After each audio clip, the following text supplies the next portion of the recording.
Tuhan di planet bumi. Dalam mencari kebahagiaan dan immortalitas, manusia benar-benar berusaha untuk meningkatkan diri menjadi Tuhan-Tuhan. Bukan hanya karena alasan kualitas ilahiyah, melainkan juga karena alasan agar bisa mengatasi usia tua. Dan kesengsaraan manusia pertama-tama harus meraih kendali ilahiyah atas lapisan dasar biologi kita sendiri. Jika kita pernah mencapai kekuatan untuk merekayasa kematian dan penderitaan keluar dari sistem, kekuatan yang sama mungkin akan cukup untuk merancang sistem kita dalam hampir semua hal yang kita sukai dan memanipulasi organ-organ, emosi, dan intelijensia kita dengan cara yang dahsyat.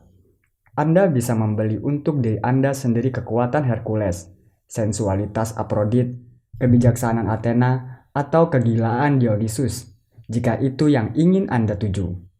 Hingga sekarang, kekuatan manusia yang semakin meningkat bertumpu terutama pada peningkatan alat-alat eksternal kita. Pada masa depan, hal itu mungkin akan lebih bertumpu pada peningkatan tubuh dan pikiran manusia, atau menggabungkan langsung dengan alat-alat kita. Meningkatkan manusia menjadi Tuhan mungkin akan menempuh satu dari 3 jalan ini: rekayasa biologis, rekayasa cyborg, dan rekayasa benda-benda non-organik. Rekayasa biologis dimulai dengan pandangan bahwa kita masih jauh dari mewujudkan potensi penuh tubuh organik kita. Selama 4 miliar tahun, seleksi alam telah mengutak-atik tubuh-tubuh ini, sehingga kita berubah dari ameba menjadi reptil, lalu mamalia hingga sapiens. Meski demikian, tidak ada alasan untuk berpikir bahwa sapiens adalah stasiun terakhir. Secara relatif, perubahan-perubahan gen, hormon, dan neuron cukup untuk mentransformasi Homo erectus, yang tak bisa menghasilkan apa-apa yang mengesankan selain pisau yang tajam, menjadi Homo sapiens yang menghasilkan pesawat ruang angkasa dan komputer. Siapa tahu apa yang akan dihasilkan dari beberapa perubahan lagi pada DNA, sistem hormon, atau struktur otak kita. Rekayasa bio tidak akan menunggu dengan sabar seleksi alam untuk mengerjakan sihirnya. Para perekayasa biologilah yang akan menggarap tubuh sapiens lama, dan secara sengaja menulis ulang kode genetikanya, menata ulang sambungan sirkuit otak, mengubah keseimbangan biokimiawinya, dan bahkan menumbuhkan organ-organ yang sama sekali baru. Rekayasa cyborg akan bergerak maju selangkah di depannya, menggabungkan tubuh organik dengan alat-alat non-organik, seperti tangan bionik, mata artifisial, atau jutaan robot nano yang akan menavigasi aliran darah kita, mendiagnosis, dan memperbaiki kerusakan. Cyborg seperti itu bisa memiliki kemampuan yang jauh di luar kemampuan tubuh organik manapun. Misalnya, semua bagian dari satu tubuh organik harus dalam kontak langsung dengan tubuh-tubuh organik lainnya agar berfungsi. Jika otak seekor gajah berada di India, kedua mata dan telinganya ada di Cina, dan kakinya ada di Australia, maka gajah itu sangat mungkin mati. Dan sekalipun dalam pengertian tertentu ia hidup, ia tidak bisa melihat, mendengar, atau berjalan. Sebaliknya, cyborg bisa eksis dalam beberapa tempat berbeda pada saat yang sama. Seorang dokter cyborg bisa menjalankan operasi darurat di Tokyo, di Chicago, dan di stasiun ruang angkasa di Mars tanpa meninggalkan kantornya di Stockholm. Ia hanya akan membutuhkan koneksi internet cepat dan beberapa pasang mata dan tangan bionik. Kalau dipikir-pikir lagi, mengapa harus sepasang, bukan 4? Itu pun sesungguhnya bahkan tidak berguna. Mengapa cyborg harus memegang pisau bedah dengan tangannya sendiri kalau bisa menghubungkan pikirannya langsung dengan alat-alat? Ini mungkin terdengar seperti fiksi sains, tetapi itu sudah menjadi realitas. Belum lama ini, sejumlah monyet sudah belajar untuk mengendalikan tangan dan kaki bionik yang dilepaskan dari tubuh mereka melalui elektroda yang ditanam di otak. Para pasien lumpuh mampu menggerakkan organ-organ bionik atau mengoperasikan komputer dengan kekuatan pikiran saja. Jika Anda mau, Anda sudah bisa mengendalikan jarak jauh alat-alat elektronik di rumah dengan menggunakan helm elektrik pembaca pikiran. Helm itu tak membutuhkan pencangkokan otak. Ia berfungsi dengan membaca sinyal-sinyal elektrik yang menjalar di kulit kepala Anda. Jika Anda ingin menyalakan lampu di dapur, Anda cukup mengenakan helm itu, membayangkan isyarat mental yang sudah diprogram. Misalnya, membayangkan tangan kanan bergerak dan menekan tombol untuk menyalakan. Anda bisa membeli helm itu secara daring hanya dengan harga $400. Meskipun demikian, rekayasa cyborg pun relatif konservatif, mengingat asumsinya bahwa otak organik akan tetap menjadi pusat pengendali kehidupan. Pendekatan yang lebih berani membebas tugaskan bagian-bagian organik sekaligus, dan berharap merekayasa benda-benda non-organik sepenuhnya. Jaringan saraf akan digantikan oleh perangkat lunak pintar yang bisa menyusuri dunia virtual dan non-virtual yang bebas hambatan-hambatan kimiawi organik. Setelah 4 miliar tahun berkelana di dalam lingkup organik, kehidupan akan menyeruak pada keluasan alam inorganik dan akan mengambil bentuk-bentuk yang tidak bisa kita bayangkan, bahkan dengan impian kita yang paling liar sekalipun. Lagi pula, impian-impian kita yang paling liar masih produk dari kimia organik. Menyeruak keluar dari alam organik bisa juga memungkinkan kehidupan akhirnya menyeruak keluar dari planet bumi. Selama 4 miliar tahun, kehidupan tetap terkurung dalam satu bintik mungil planet ini, karena seleksi alam membuat semua organisme akhirnya tunduk pada kondisi-kondisi unik batu melayang ini. Bakteri yang paling tangguh pun tidak akan bertahan hidup di Mars. Sebaliknya, suatu kecerdasan artifisial non-organik akan sangat mudah mengolonisasi planet-planet alien. Karena itu, penggantian kehidupan organik dengan makhluk-makhluk inorganik bisa menabur bibit Imperium Galactica masa depan yang dikuasai oleh sejenis tuan data, bukan Kapten Kirk. Kita tidak tahu kemana jalan ini akan membawa kita, atau akan seperti apa keturunan ilahiyah kita. Meramalkan masa depan tidak pernah mudah, dan bioteknologi revolusioner menjadikannya semakin sulit lagi. Karena sama sulitnya memprediksi dampak teknologi-teknologi itu pada bidang-bidang seperti transportasi, komunikasi, dan energi. Teknologi-teknologi untuk memperbarui manusia juga mendatangkan jenis tantangan yang sama sekali berbeda. Karena teknologi-teknologi itu bisa digunakan untuk mentransformasi pikiran dan hasrat manusia. Maka, orang yang memiliki pikiran serta hasrat masa kini secara definisi tidak bisa memahami implikasi-implikasinya. Selama ribuan tahun, sejarah penuh dengan lonjakan-lonjakan teknologi, ekonomi, sosial, dan politik. Namun, satu hal yang tetap, kemanusiaan itu sendiri.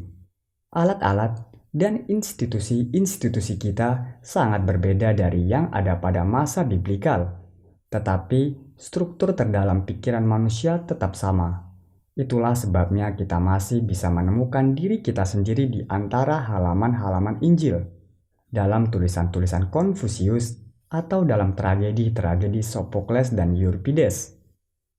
Karya-karya klasik itu diciptakan oleh manusia seperti kita, sehingga kita merasa bahwa mereka berbicara tentang kita.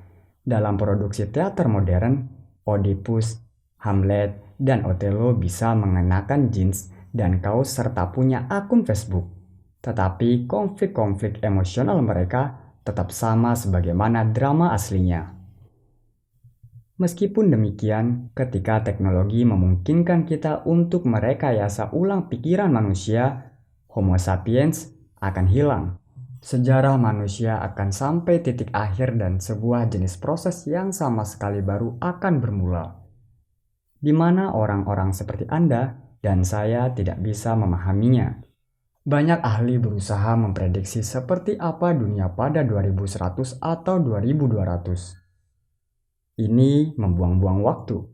Setiap prediksi yang berguna harus memperhitungkan kemampuan merekayasa ulang pikiran manusia, dan ini tidak mungkin. Ada banyak jawaban bijak pada pertanyaan, apa yang akan dilakukan orang dengan pikiran seperti kita pada bioteknologi? Namun tidak ada jawaban bagus untuk pertanyaan, apa yang akan dilakukan oleh makhluk-makhluk dengan jenis pikiran yang berbeda pada bioteknologi? Yang bisa kita katakan hanyalah bahwa orang yang serupa dengan kita mungkin menggunakan bioteknologi untuk merekayasa ulang pikiran mereka sendiri.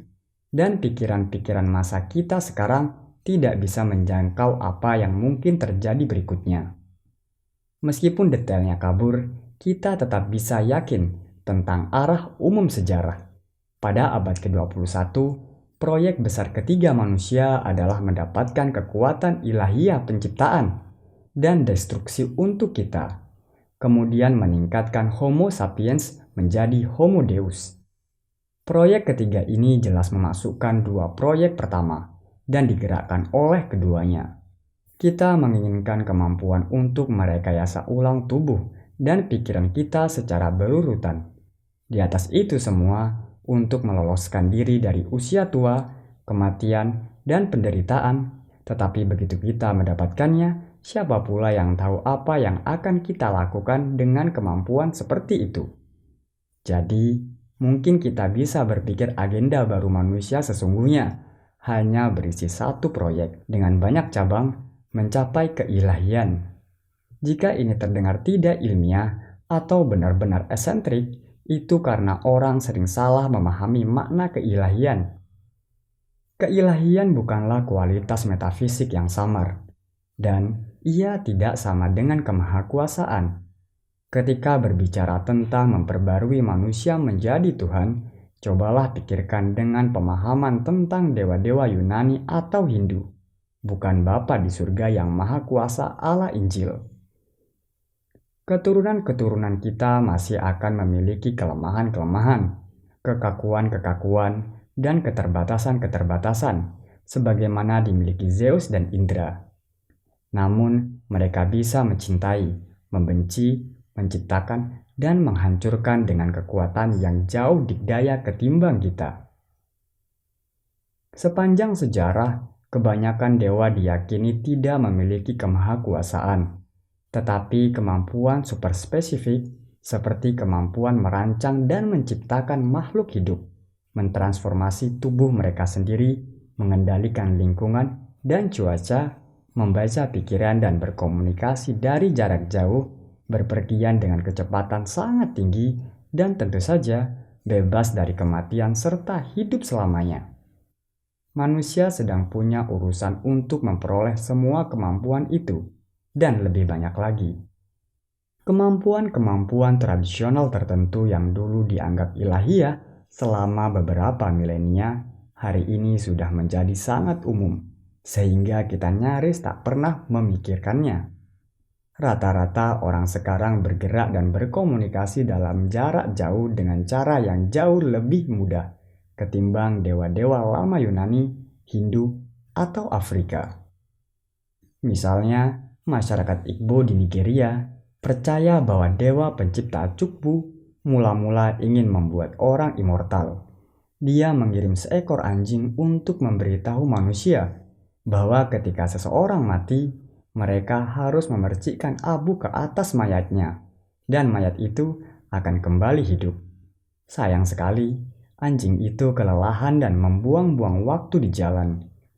Chukwu yang tak sabar kemudian mengirim seekor domba untuk memberitahu agar anjing bergegas menyampaikan pesan penting tersebut. Sayangnya, ketika domba sampai ke tujuannya, dia merebut instruksi itu dan memberitahu manusia untuk menguburkan orang yang mati, sehingga membuat kematian menjadi permanen.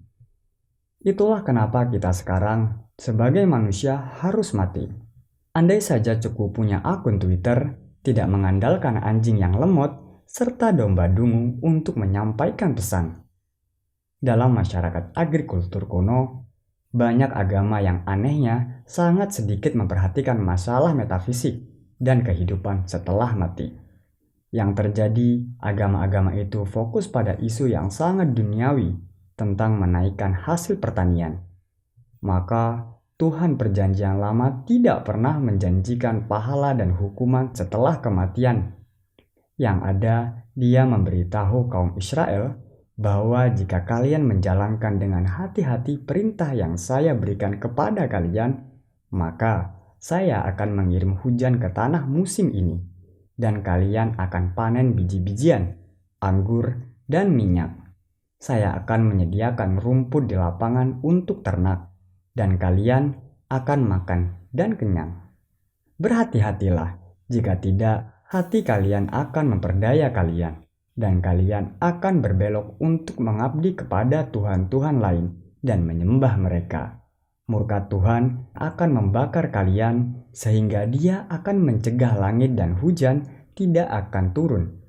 Tanah tidak akan menghasilkan produksi, dan kalian akan cepat teradang dari tanah yang baik yang akan diberikan oleh Tuhan kepada kalian. Ulangan 2 ayat 13-17. Para ilmuwan kini bisa melakukan hal yang jauh lebih baik ketimbang Tuhan Perjanjian Lama. Berkat penyuburan buatan, insektisida industrial, dan tanaman modifikasi genetik, produksi pertanian kini bisa melampaui ekspektasi paling tinggi para petani kuno yang mereka sandarkan pada tuhan-tuhan mereka. Dan negara Israel yang kering tidak lagi takut Tuhan yang marah akan mencegah langit dan menghentikan hujan. Arena orang Israel belum lama ini sudah membangun pabrik penyulingan besar di pantai Mediterania, sehingga kini mereka bisa mendapatkan semua air minum dari laut. Sejauh ini kita sudah berkompetisi dengan tuhan-tuhan lama dengan menciptakan alat-alat yang lebih bagus. Pada masa depan yang tidak terlalu jauh, kita mungkin menciptakan manusia super yang akan melampaui tuhan-tuhan kuno, bukan dalam hal alat-alat mereka, melainkan dalam hal kemampuan badaniah dan mental. Namun, jika dan ketika kita sampai di sana, keilahian akan menjadi duniawi, sebagaimana dunia maya. Keajaiban di antara keajaiban-keajaiban yang sudah kita anggap biasa saja. Kita bisa cukup yakin bahwa manusia akan melakukan upaya untuk memperoleh keilahian, karena manusia punya banyak alasan untuk mendambakan peningkatan semacam itu, dan banyak cara untuk mencapainya. Sekalipun jika salah satu jalan ternyata jalan buntu, rute-rute alternatif akan tetap terbuka. Misalnya, kita mungkin menemukan bahwa gen manusia amat sangat terlalu rumit untuk manipulasi serius. Tetapi ini tidak akan mencegah pengembangan antarmuka komputer otak, robot-robot nano, atau kecerdasan artifisial. Tetapi tak perlu panik, sekurang-kurangnya tidak dalam waktu dekat. Memperbarui sapiens akan merupakan proses historis bertahap, bukan wahyu Allah Hollywood. Homo sapiens tidak akan dihabisi oleh pemberontakan robot. Namun, Homo sapiens kemungkinan akan meningkatkan kapasitas dirinya selangkah demi selangkah, menyatu dengan robot dan komputer dalam proses itu, sampai keturunan kita akan memandang ke belakang dan menyadari bahwa mereka tidak lagi jenis binatang yang menulis Injil, membangun tembok besar Cina, tertawa dengan keunikan Charlie Chaplin. Ini tidak akan terjadi dalam sehari atau setahun. Ini sudah terjadi saat ini dalam perbuatan-perbuatan duniawi. Setiap hari jutaan orang memutuskan untuk menyerahkan kepada telepon pintar kendali atas kehidupan mereka, atau mencoba obat antidepresan baru dan lebih efektif. Dalam memburu kesehatan, kebahagiaan, dan kekuasaan, manusia akan pelan-pelan mengubah pertama-tama salah satu fitur, dan kemudian fitur yang lain, dan yang lain lagi, sampai mereka tidak lagi menjadi manusia.